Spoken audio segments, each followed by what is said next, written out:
Jumwa Katana. Wakati waziri wa masuala ya jinsia Aisha Jumwa Katana aliapishwa kuwakilisha wizara hiyo, miongoni mwa majukumu yake ni kuhakikisha haki na usawa wa jinsia kwenye nyathfa serikalini. Hata hivyo, takriban mwaka moja tu afisini, Aisha Jumwa amejipata pabaya kufuatia uteuzi wake wa jopokazi la kuangazia utekelezaji wa usawa wa jinsia. Kwenye uteuzi wake ambao umechapishwa kwenye gazeti rasmi la serikali, kati ya watu 17 ambao aliwateua kwenye jopokazi hilo, mmoja tu ni mwanamume. Aidha, kati ya makatibu 6 wa kusaidia jopokazi hilo, 4 ni wa jinsia ya kike na 2 wa kiume.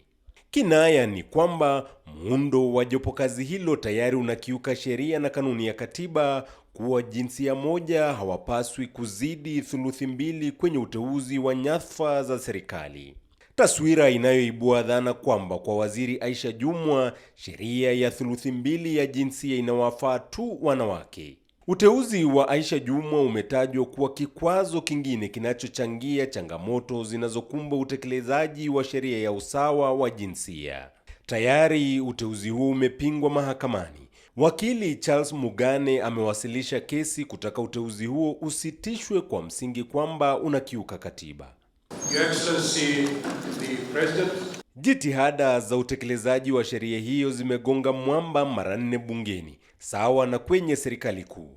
Wakati wa kampeni, Rais William Ruto aliahidi utekelezaji wa sheria hiyo na hata kuahidi kuwa 50% ya baraza lake la mawaziri litatengewa wanawake. We shall allocate 50% of all cabinet positions to the women of Kenya.